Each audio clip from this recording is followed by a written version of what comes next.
in order to cover this story, I think we need to rewind a couple years and give some context. So last year we talked about this shifting trend that became extremely popular with Gen Z on TikTok, especially in the middle of the pandemic era when everyone was downloading the app and it exploded in popularity. And I was exposed to this, as well as the witch talk trends and so-called community. Basically, shifting became a trend where a lot of these TikTokers believed they could shift themselves into alternate realities. And they didn't just believe that this was lucid dreaming or hallucination or telling yourself a story. They really convinced themselves and their followers that it was possible to transcend our current dimension, our reality, and create one that they wanted to live in more. And it even got dangerous. They were talking about trends like perma shifting, which in some minds necessitates dying in the current reality to get into your desired reality, which encouraged people to end their lives. So we were basically saying, like, this is TikTok induced psychosis. If you did that in the real world, they'd call you a cult leader and they would ask you where you keep the Kool-Aid. And now I've come across something similar, but not quite as severe, on X, because my algorithm is totally effed. Yes, it's called interactive threads. And Gen Z is mostly interacting with these posts. They're kind of like the new age version of BuzzFeed quizzes, where you get to pick your desired reality based on polls, and they give you a bunch of inspirational images to immerse yourself in your desired fantasy life. So a few examples that I've pulled up here include spend a day as a Nepo baby, an interactive thread. And you go through this thread, you pick out which bedroom you wake up in, which outfit you're going to wear as a Nepo baby, which breakfast are you going to eat as a Nepo baby. Where are you going to be shopping? Are you going to be doing Pilates during the day? Then, where do you meet up for lunch with your friends? Here's your breakfast options. And your perfect luxury jobless lifestyle. And then another one that I sent you, Brett, is spend a day with Taylor Swift, an interactive thread. It's 9 a.m. Okay. This does not happen on a normal day for Taylor Swift. No. Quit lying. Why are you always lying? If you actually did spend a day with Taylor Swift, it would be incredibly stressful. Yeah. But, you pick out your outfit, and then you pick out her outfit and which activities you'll be doing with Taylor Swift. Are you going to go shopping at a record store? Where are you going to go with Taylor for brunch? And here's the activities. So which rom-com do you want to watch with Taylor Swift? And we're going to go get your nails done. What are your nails going to look like? Wait, so you're telling me that all this so you can go to a Barnes & Noble with Taylor Swift? Yeah. And buy Moon whatever milking farm?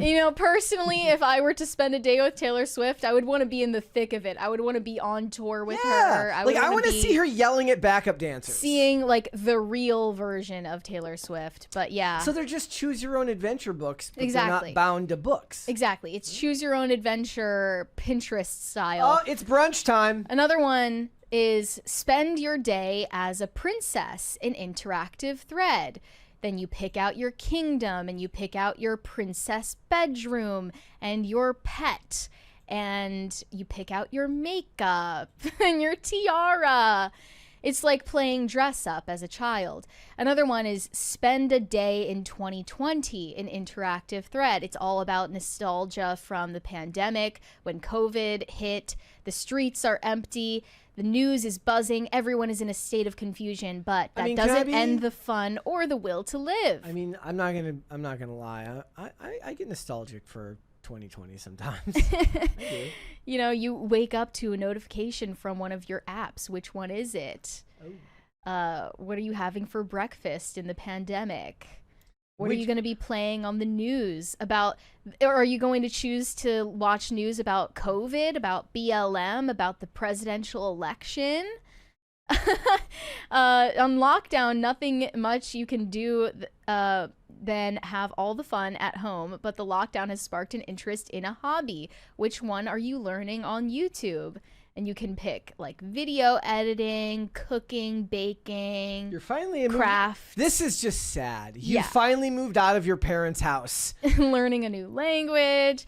Which K-pop group are you fangirling over? Which TikToker are you obsessed with? I'm sorry. I know that when you move out of your house and you've packed all your boxes into your car, that there's no like normal cars. Like I don't see any Toyota Corollas here.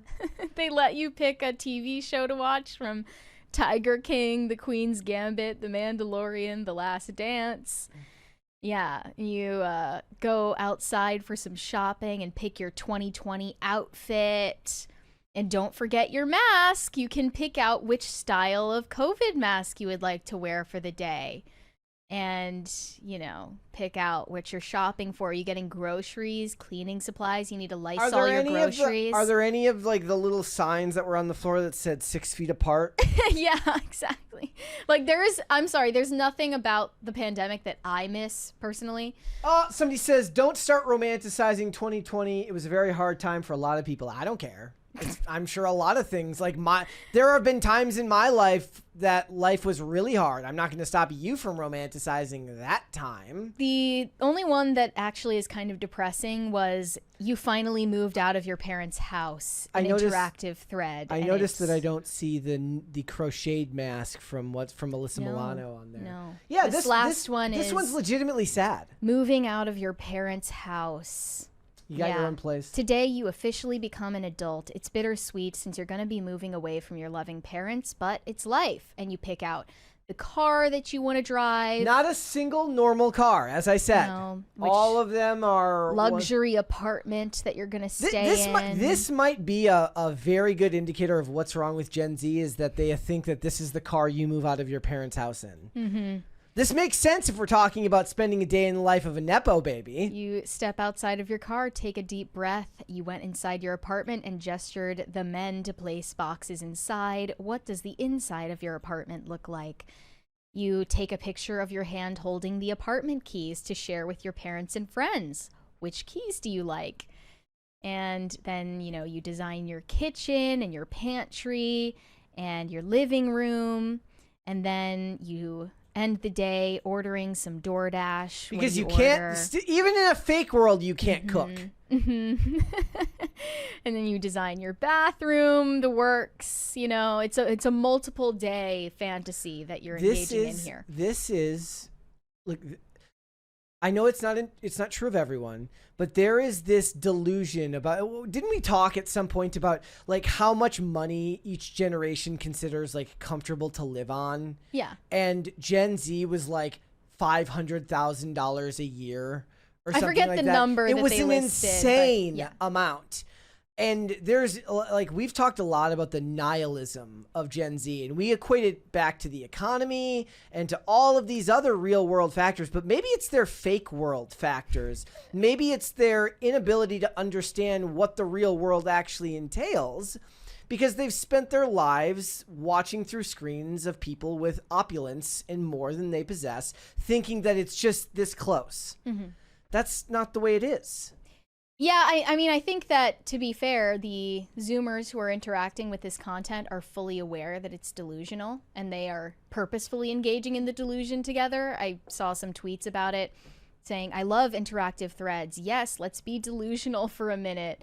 Another one said, I love interactive threads. I want to spend the day as an unemployed girl living with her parents. Absolutely. Another one said, these interactive threads make me realize I really am just a girl who was born to live out the rest of my life not working and just doing coquette core activities. Another one said, if only life was as easy as interactive threads.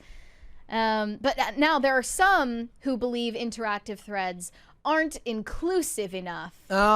Of everyone's desires and goals. In fact, one of them was Doesn't that mean you could just make your own interactive thread and boom, it's inclusive? That's the entire point. Okay. But one of them was about building your future life and asked you which picture would you want your kids to look like. And a Gen Zer responded, I don't have kids in my future life, and I'm kind of tired of interactive threads encouraging societal standards. So if you really want to be inclusive, add no kids in your choices. Not everyone sees themselves as parents in their future. So add your own, that's like, fuck them kids and move on with your life. Do it yourself. But no, I mean, I think the point of the interactive threads and why they've gained so much traction is that you can just passively consume the imagery and really surrender yourself to the fantasy life because you're not able to face the reality that you live in. It's a dissociative practice. Then, like, maybe is this mostly? This had to be mostly. It's women, like writing right? fan fiction This has about to be yourself. mostly women. Yeah. This can't be men. Oh, for doing sure, this. for Like, sure. There's a pragmatism to the male worldview that precludes this. Yeah. Like, Yeah. You should feel like it should feel like a waste of time if you're a guy doing something like this. I mean, it should feel like a waste of time regardless. I mean, but I feel like less so for women. I do see why women are more attracted to this type of content. Because a lot of it is about consumerism. Yeah, I can't. so I mean, I think really the